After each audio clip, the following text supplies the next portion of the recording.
అమ్మా, నీ వృద్ధాప్యముకు నేను నిన్ను సంకలపెట్టుకున్నా. నిన్ను కొడుకు వద్దన్నా, కోడలు వద్దన్నా, ఎవరు వద్దన్నా నేను పెట్టుకుంటా సంకటం. ఎందుకు తెలుసా? చిన్ననాటి నుండి వృద్ధాప్యం వరకు నా గ్రంథాన్ని మోసావు, అంటే నన్ను మోసావు. ఇప్పుడు నా గ్రంథాన్ని నీవు మోసావు కనుక చిన్ననాటి నుండి వృద్ధాప్యం వచ్చిన నిన్నెవరు పట్టించుకోలేదు. నా గ్రంథాన్ని కనుక నన్ను మోసావు కనుక నిన్ను మోసే బాధ్యత నేను తీసుకుంటున్నా. ఇదండి దేవుడు చెప్పి. బైబిల్ మనం పట్టుకుని వచ్చి మాకు ఎంత ధన్యత మనం అనుకుంటున్నాం. యేసు స్వామిని మనం తీసుకొని వస్తున్నాం, ఆయనను చూస్తున్నాం. ఇది మొయ్యగలిగినప్పుడు వృద్ధాప్యం ముందు దేవుడు నిన్ను మోస్తాడంట. వృద్ధాప్యం ముందు దేవుడు నిన్ను మోస్తాడు. నీకు నిందలు రానియడు, అపనిందలు రానియడు, మంచము మీద నిన్ను పడనీయడు. నీకు పనిచేసే వారి ద్వారా అసహ్యత నీకు పుట్టించడు. నీవు అడిగిన దానిని బట్టి వాళ్ళు నిన్ను చీదరించుకునే రీతిలో మంచము మీద పడనీయకుండా మా తల్లిని క్షేమకరంగా మంచి మరణమును. ఎంత సంతోషమండి! బ్రతికుండగానే హింసలు పెట్టే కొడుకులను, కుమారులను, కూతుర్లను చూస్తున్నా. ఆరోగ్యం బాగాలేకుండే వాళ్ళే కనీసం వారిని పరామర్శించే వాళ్ళు లేరు.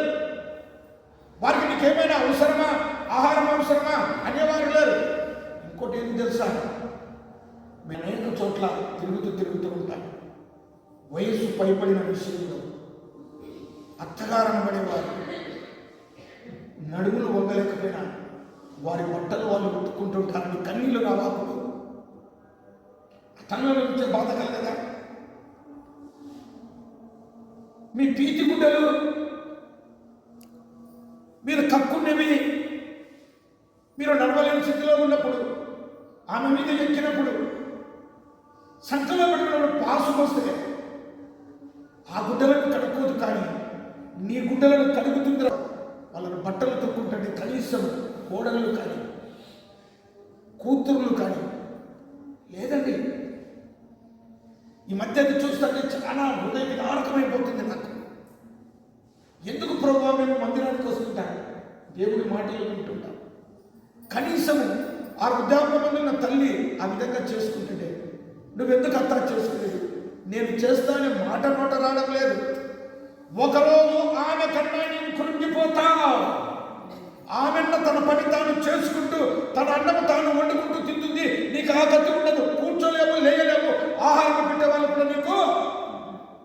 దేవుడు మాట ఇచ్చే తప్పని దేవుడు అంటే నువ్వు ఏ కొలత కొలుస్తావో అదే కొలత నీకు కొలవబడుతుంది. నీవు ఏ రీతిగా నీ అత్తమామలను చూస్తావో, తల్లిని చూస్తావో, తండ్రిని చూస్తావో అదే రీతి నీకుంటుంది. దేవుడు చెప్పిన మాట నెరవేర్చే దేవుడు. మరి ఇటువంటి అన్ని చూసే సమయంలో మనం ఏదో ఎంతో లోతు పొడుగు వెళ్ళన అవసరం లేదు. నీకు కళ్ళకు కనిపించే వాటిని నీవు చూసినప్పుడు ప్రభువా ఎందుకు నాయనా ఈ దుస్థితి నా సంఘానికి ఎందుకు ప్రార్థించలేకపోతుంటున్నా? ఎందుకు దేవుని వెళ్ళుకొనలేకుండా ఉంటాడు? 10 కాలాల పాటు బ్రతకవలసిన ఒక తల్లిని 10 సంవత్సరాల ముందే చంపుతున్నారు.